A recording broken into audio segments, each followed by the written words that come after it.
Hello, ladies and gentlemen, and welcome to yet another episode of Drumroll Please, Zach and EJ Talk Sports. I'm EJ, this is Zach, and today you're going to be getting a lot of Zach. Lots of Zach's opinions on this very special holiday episode. We are going to cover the NFL awards and Zach's thoughts on those, NBA's greatest players of all times, and a very special take on ranking Christmas movies. But before we begin, Zach wants to give a very special shout out to a couple of our fans.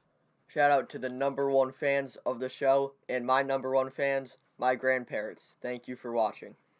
And if you are watching, Zach told me that he wants lots of New York Mets and Miami Dolphins clothing, posters, banners for this holiday season.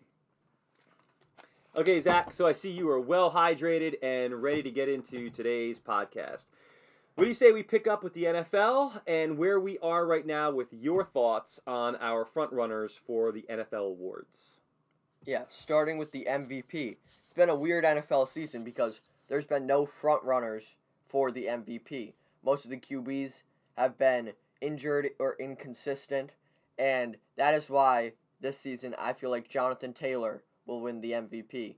So far, he deserves it because he has 19 touchdowns, total touchdowns, 17 on the ground, 2 in the air, which leads the league. He has 1,518 rushing yards, which also obviously leads the league. And then all the quarterbacks, Lamar Jackson, Kyler Murray, both have been amazing but inconsistent. Lamar was obviously injured and isn't playing this week. Aaron Rodgers had that toe injury. Tom Brady's been the most consistent, but I feel like Jonathan Taylor has him by a bit. So let me ask you a question regarding MVPs. Obviously, it always seems to wind up being an offensive player. A lot of buzz this year about Micah Parsons, being an MVP candidate. I mean, mainly Dallas fans. But we look at guys like Micah Parsons or even Trayvon Diggs. In your opinion, what does a defensive player have to do to be a legitimate candidate in an NFL MVP award discussion? Because I feel like a lot of times we look at these defensive players that are really doing some record-breaking things or are just putting up numbers that we don't see every year, but usually they are not in the MVP discussion. Defensive Player of the Year, probably, All Pro. But what do you feel a defensive player? What hurdles do you feel they have to overcome to truly get into an MVP discussion? Well, the problem is, like, if you're someone like me who watches NFL Red Zone, they don't show you all of the defensive highlights. They show you all the scores, all the interceptions. But for a player like Aaron Donald, who impacts the game in so many ways, I feel like they don't show that. So they almost slide under the radar. But I do feel like it is possible, obviously. And I think someone like Aaron Donald, who is the best player in football, everyone knows how good he is. You have to consistently impact the game every game, every week. You have to lead your team to a good record, and you do have to put up some eye-popping stats. Like if Aaron Donald this year was putting up like crazy stats, he would probably definitely be in the conversation with Jonathan Taylor. Yeah, see, and I mean, it's interesting that, even prior to, Jonathan Taylor, really kind of rising to take this seat at the top of the MVP discussion, before that was Derrick Henry. Not used to having MVP discussions where the first couple candidates are not quarterbacks. So, I mean, really, it's almost like a quarterback, driven award. Mm-hmm. But it is kind of, a very fun and engaging way to have the NFL landscape look right now, where we have these running backs, some defensive players, kind of pushing the quarterbacks a little bit for the overall importance. Obviously, quarterbacks get to touch the ball on every play, just about every offensive play at least. So their impact is undeniable. But having other positions be viable candidates year in and year out is interesting. And I always thought that maybe there was a little bit of a double standard, that even we call it the most valuable player, you could almost slip the word offense before player, because most of the time it is an offensive driven award. But moving on, let's look at who you feel, which I'm guessing by MVP would be your offensive player of the year. Yeah, the offensive player of the year is very confusing because usually it's like the best non-quarterback, but some years the quarterback does win Offensive Player of the Year. And either way, this year it's still Jonathan Taylor. He's just been like miles ahead of every other offensive player. Maybe not miles because Cooper Kupp and like Justin Jefferson have all had amazing seasons. If Derrick Henry had stayed healthy, it would be very interesting for both the MVP and Offensive Player of the Year to see which one would win, because they're both. Henry was on pace for a historic season before he went out, and Taylor's obviously putting up the stats I've already mentioned. And let's look at it. Let's flip this for a second and look at it coming into this season. With all the hype and expectations, what players do you feel this year fell short of living up to the MVP standards that maybe they were being held to, or the MVP hopes that were being placed upon them? Some people that come to mind, obviously, would be a Kyler Murray, a Lamar Jackson, a Patrick Mahomes, again, all quarterbacks. But I'm not sure if there's anybody else jumping out at you that you feel are players that, were legit MVP candidates before the season started, or had that kind of, thrust upon them and have, are nowhere even in discussion.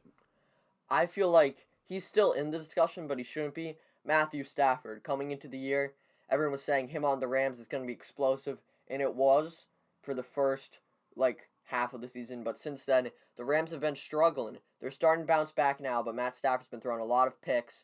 He's playing a lot worse than he did originally, and people are still regarding him as maybe an MVP contender, which I don't like, because I feel like he kind of fell short of expectations.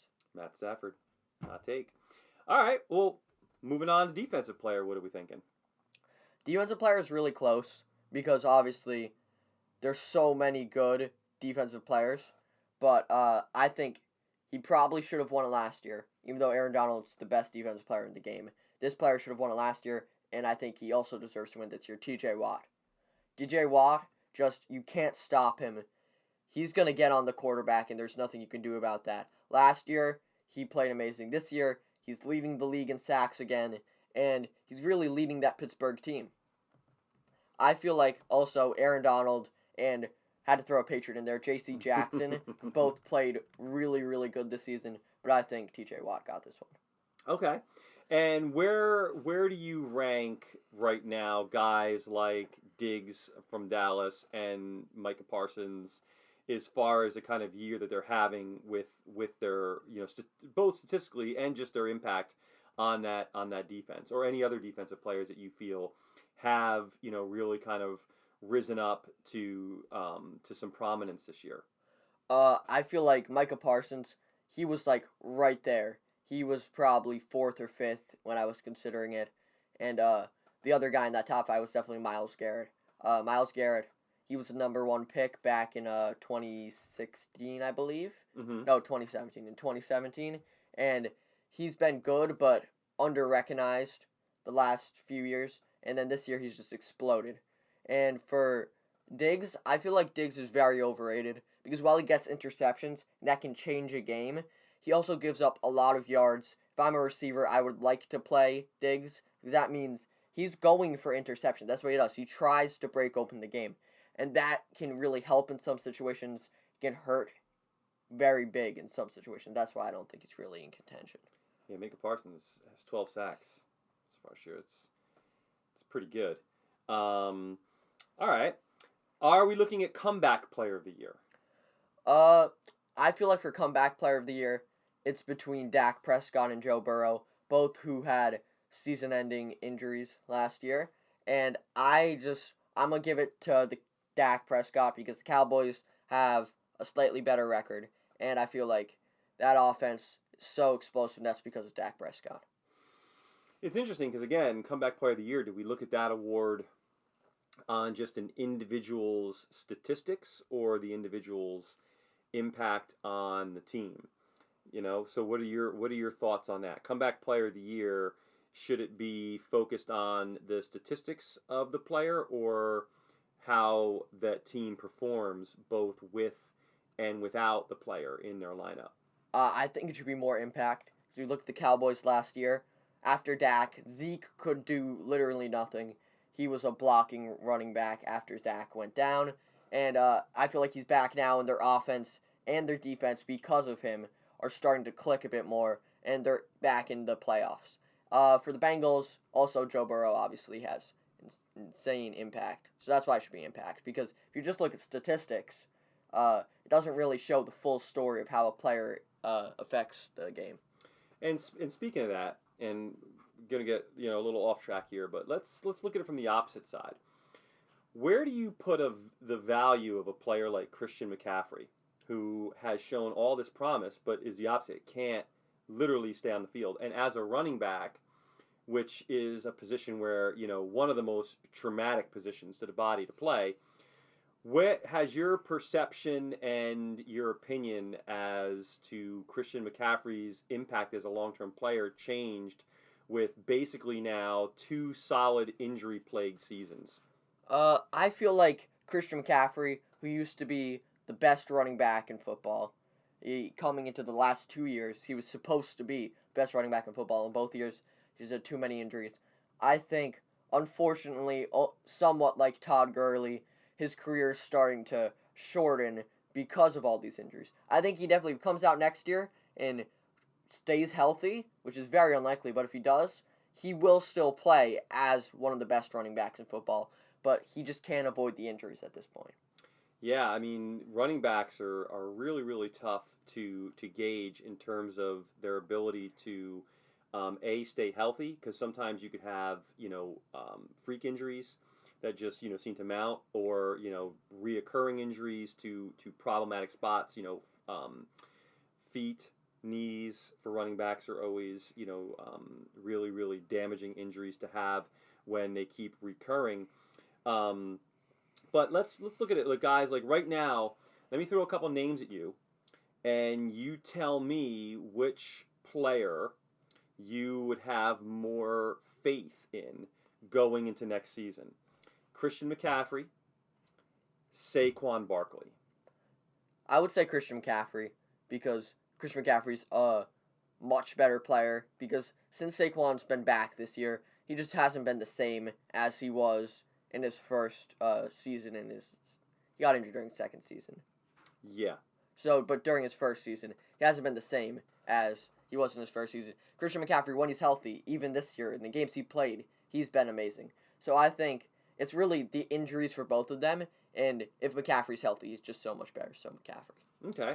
Another guy you could probably put in that class too is Chris Carson in Seattle. He's had several injury-plagued seasons. So there's a certain players that just seem to have a hard time staying on the field, and we've seen certain quarterbacks run into that. Matt Stafford was one early in his career that then was able to turn that around. But with running backs, I think it's agreed that they have a shorter window and don't have that luxury. I mean, even when you look at something like with Lev Bell, taking that time off, once he came back, he was not the same player.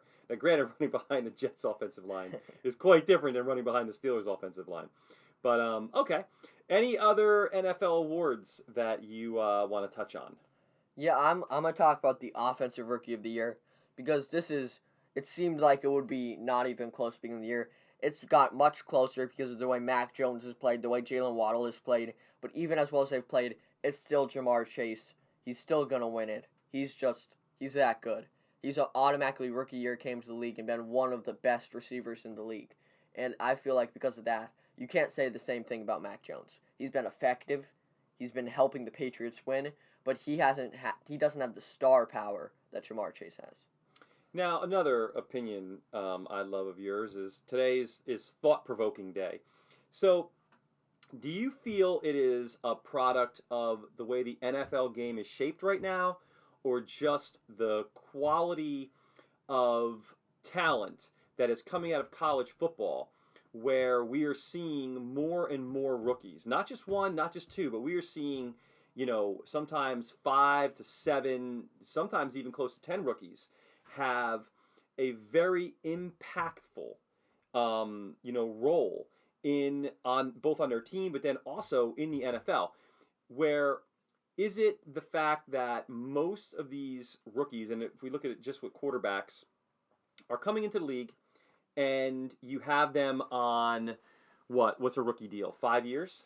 Is it that these teams are? I think it's 4 and a 5th year option. So these teams are trying to win on these rookie deals, which is before they have to pay the players. And then they're prepared to either let these players walk or, like you see with the Pat Mahomes, they break the bank, and then it kind of impacts the way that you build around them. But trying to win while your stars are on their rookie contracts seems to be a growing trend in the NFL. So do you think it's one or the other, or a combination? Like, what is your opinion as to why so many rookies nowadays are coming into the NFL and looking like 3, 4, 5 year veterans?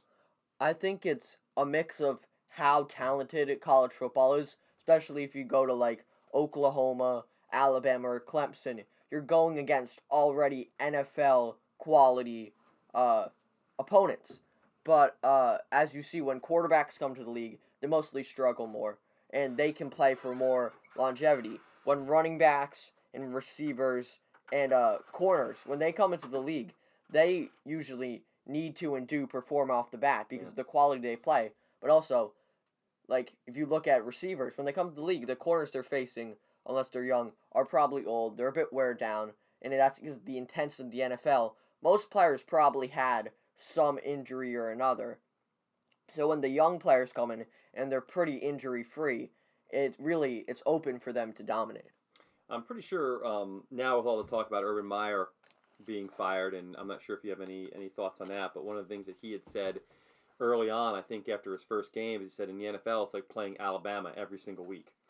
So there is there's a big jump between the college game and the pro game, but these players that are coming up through the SEC, like you mentioned, or the ACC, Pac-10, depends. I feel like certain conferences are better at putting out certain position players. Like for the longest time, it didn't seem like Alabama quarterbacks were panning out in the NFL. Now we actually have a crop of Alabama quarterbacks that are not only starting but look like they may keep their jobs with the surge that Tua has had.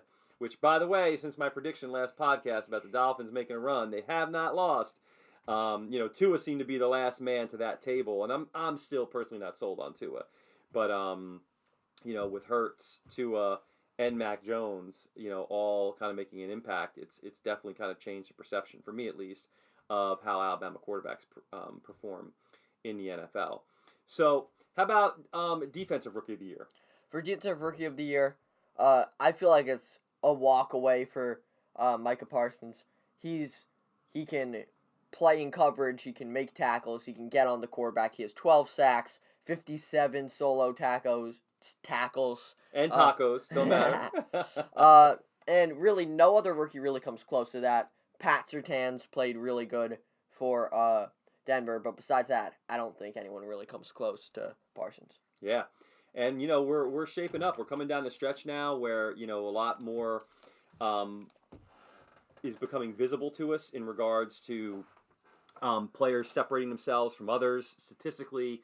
And then also we're seeing with the NFL playoff picture, we're starting to get a little bit of a clearer landscape there. Which next week when we do our show, we'll touch on that as we get to the playoffs. But let's move on now to the NBA and your thoughts on the NBA's greatest players of all time. This coming on the heels of the record that Steph Curry just broke. Yeah, so Steph Curry the other night in Madison Square Garden, he broke the all-time three-pointers made record, which obviously is very important, and he's still going. He's going to break that record by a lot by the time he's said and done. And that brought up a lot of conversations where is he ranked all time?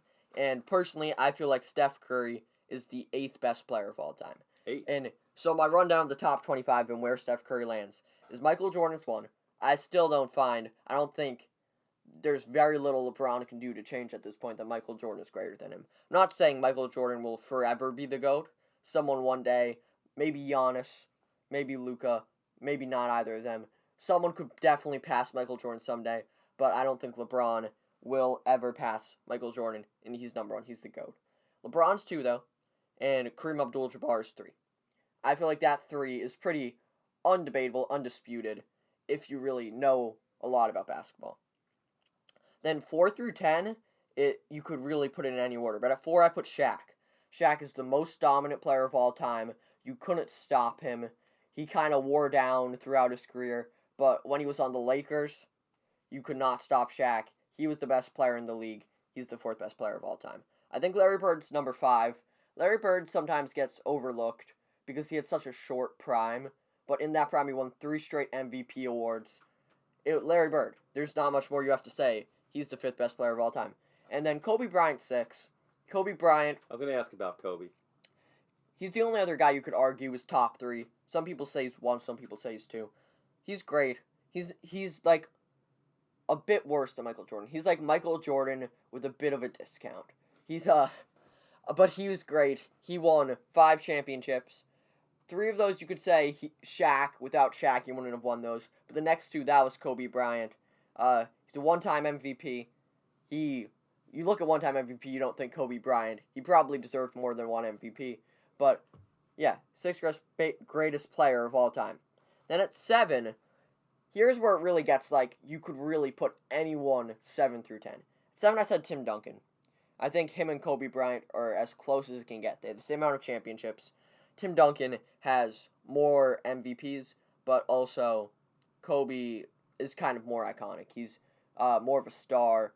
In the clutch, I'll take Kobe Bryant to take the shot, obviously, over Tim Duncan. Then at 8, I get Steph Curry. I think Steph Curry changed the way the game is played. He's the best shooter of all time, and that's now without question. And like Shaq, you can't stop. It doesn't matter what you do. You can send 4 people at him. The motion he plays with, he'll just fire it up and he'll make it. And that's why I think he's better than Magic Johnson. Magic Johnson was great. But Magic Johnson, once again, Magic Johnson couldn't create his shot as good as Steph Curry. And I feel like game on the line, I'd rather have, for 2 minutes left, tie game, I'd rather have Steph Curry. Magic also changed the game because he was a big guard, but I think Steph changed it even more, and that's why Steph's better.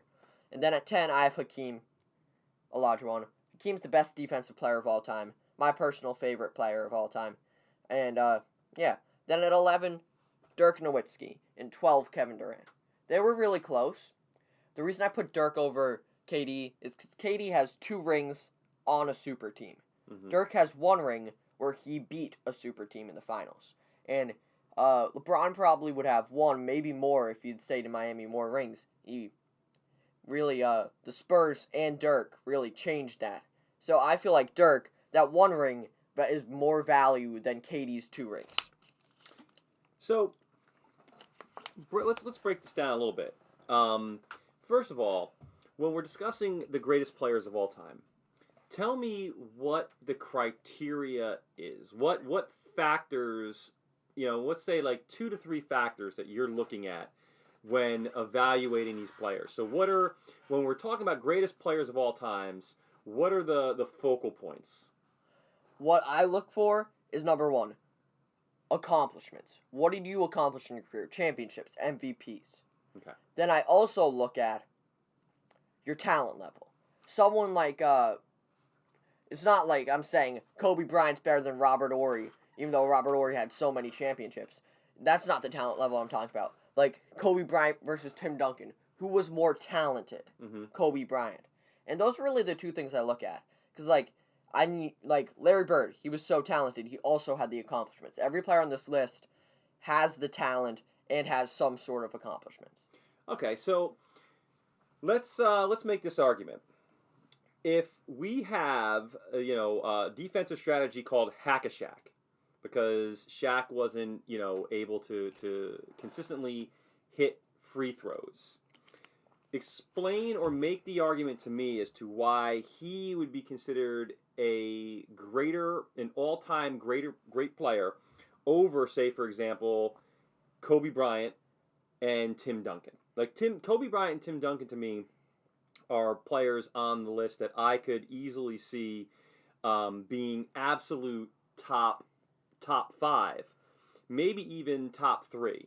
But so why would, in your opinion, even with the ability to not hit free throws, why would you have Shaq say ahead of Kobe and Tim Duncan? Well, what's your reason? The Hack-a-Shaq strategy, while it would be somewhat effective, maybe more effective than just letting Shaq play, it's not like he made 0 free throws. he made some free throws, so that would give him points. And your team's going to get in foul trouble. You can't foul him all game, and when you don't foul him, he can impact the game defensively too, and offensively. Kobe Bryant, great defender, whatever, great offensive player. Probably, if you look at it, if you could just foul Shaq, Kobe Bryant would by far be the better player. But when they were on a team together, even though it was the beginning of Kobe's career, who was the better player? Who was the alpha dog? It was Shaq. He led them to those 3 championships. Kobe Bryant was a super big piece. But that was Shaq. Against Tim Duncan, if you look at Shaq, I just more look at the offense of the game and how unstoppable Shaq is. And I just keep replaying the clip in mind where Shaq, small spin move on, I don't know who he was, but this guy dunks on him, pushes him to the ground. And it's just, that defined Shaq. You couldn't stop him. He was unstoppable. Tim Duncan was great. He was on the fundamentals and everything. I just feel like Shaq, I'll take him to get a stop, get a basket more than Tim Duncan. Okay. All right. Question, where would you put a player like Dr. J on this list? So, actually, I had Dr. J at 13 right after I stopped. Dr. J, so it's hard to rank. Actually, before I talk about Dr. J, I should say, Wilt, Bill Russell, and Oscar Robertson are not on this list, just because I felt like I couldn't compare them against players like Michael Jordan and LeBron James, more modern players. Because if I had ranked them, I don't know, because you have to rank them, but you have to also rank that they were going against probably less competition. Right. So I just chose not to rank them. But Dr. J, I put him at 13. He's very underrated. I feel like LeBron James says he's a top 5 player of all time. I just feel like he was so skilled. He was really talented. And I feel like 13 is the perfect spot for him. Not too high like the top 5 like LeBron said, but having him like under someone like Dwayne Wade or such, I feel like wouldn't be fair. And where's Wade on your list? Wade's at 16. So I'll just give the rest of the list. I have Garnett at 14, Kevin Garnett. David Robinson at 15. Dwayne Wade at 16. Moses Malone at 17. I actually put Giannis Antetokounmpo at 18. Allen Iverson at 19. Karl Malone at 20. Scottie Pippen at 21. John Stockton at 22. Kawhi Leonard at 23. Charles Barkley at 24. And Steve Nash at 25. Okay. Now, if you had to give me some, let's say 5 honorable mentions, 5 guys that were tough for you to place, that you could very easily have put in the top 25 but didn't make your top 25, who would they be? Who are some players, some fringe guys for you? So the closest guy was Dominique Wilkins. I feel like Dominique Wilkins, his accomplishments probably don't compare to all these, but his talent level, he had that game against Bird where he showed he can duel with Bird. He can do that. If he had more accomplishments, he definitely would be on this list. He just doesn't really compare to Steve Nash, who had 2 MVPs, and Dominique obviously didn't have any. Mm-hmm. Then I struggled with the point guards, like Jason Kidd, Chris Paul, players like that. I was very close to putting them on. I'm trying to think. When I made this list, who was very close? Where would you put? Would you say that Isaiah Thomas is in? Oh yeah, that was another point guard there. Isaiah Thomas. I struggled with Clyde Drexler. Where to put him. And then I had this problem where, like, for players like Tracy McGrady, obviously, talent-wise, he would probably be about the 15, maybe even 10 range. He was so talented. But injuries ruined his career. And since he didn't play at a high level for that long, right, and he didn't have the same accomplishments as some of these guys, I just couldn't put him on the list. Grant Hill, another similar player like that. Yao Ming also. Yeah.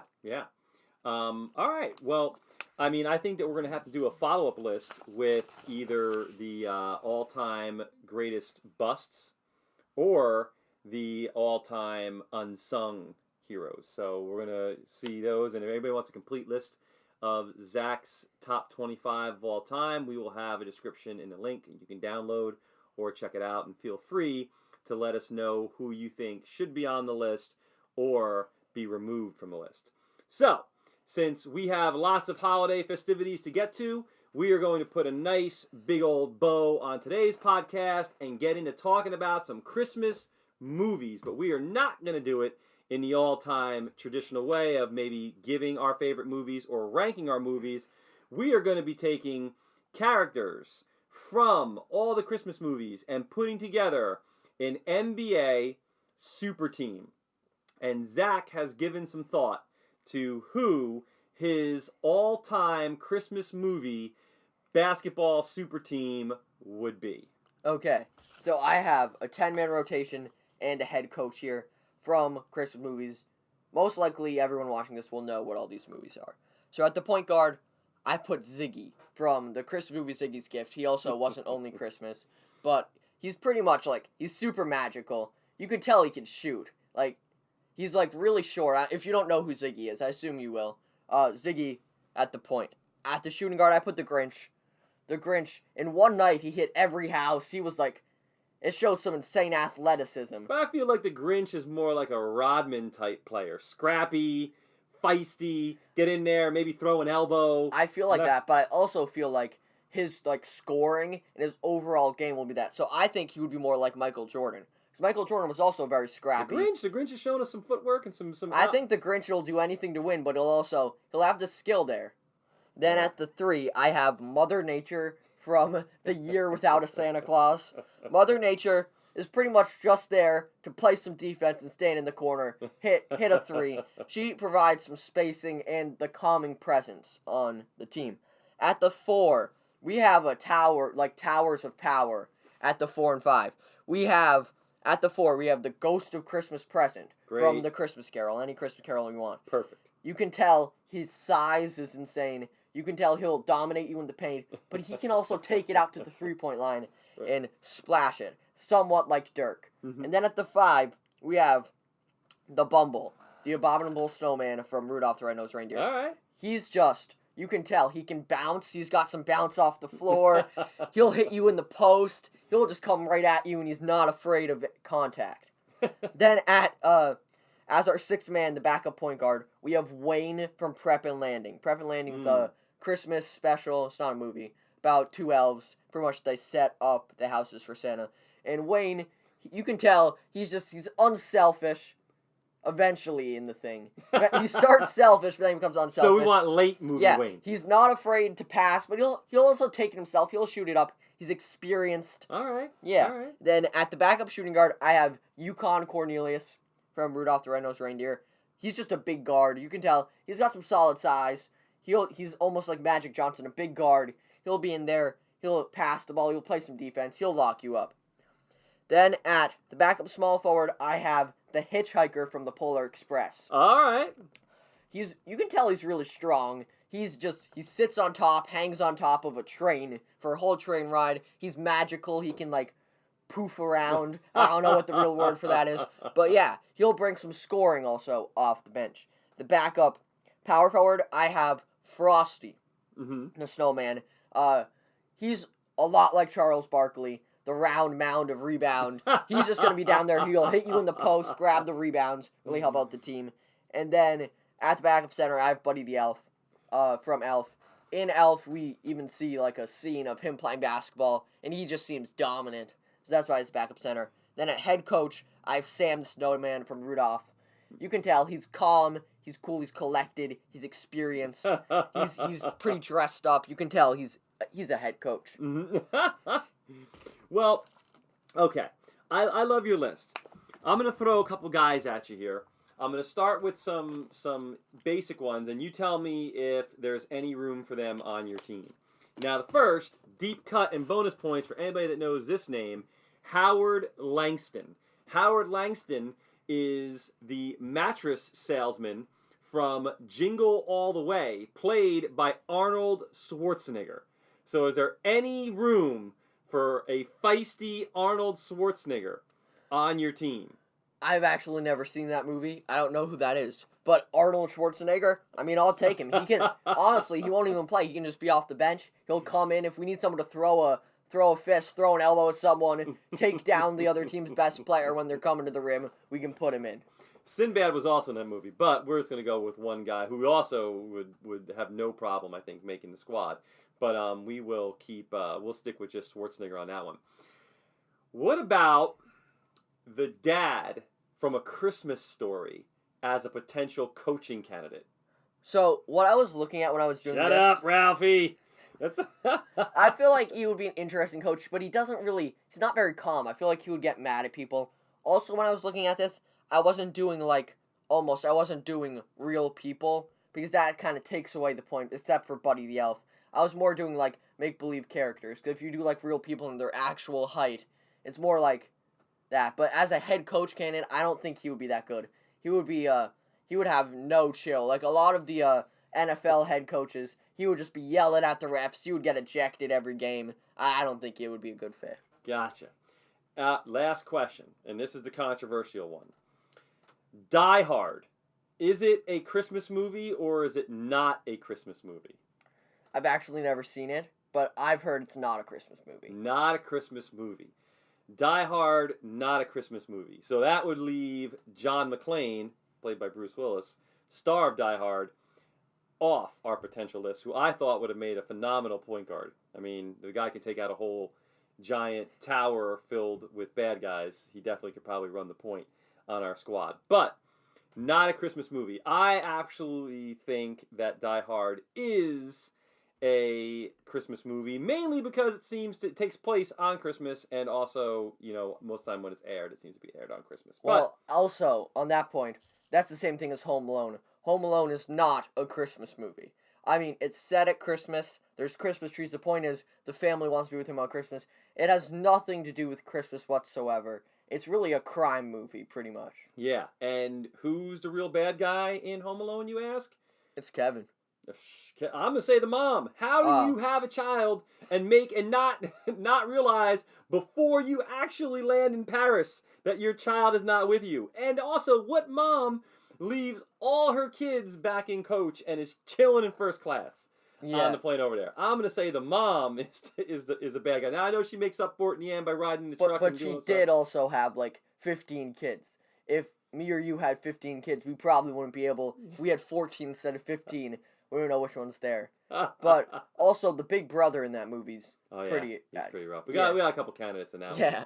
Well, listen, my friend. I hope you and your family have an awesome, happy, and safe holiday season. Today was a ton of fun having some laughs, looking at your list for the greatest players of all time. Again, feel free to check out the link that'll be below where you can view these and make your comments. And also weigh in on who you feel the NFL award frontrunners are.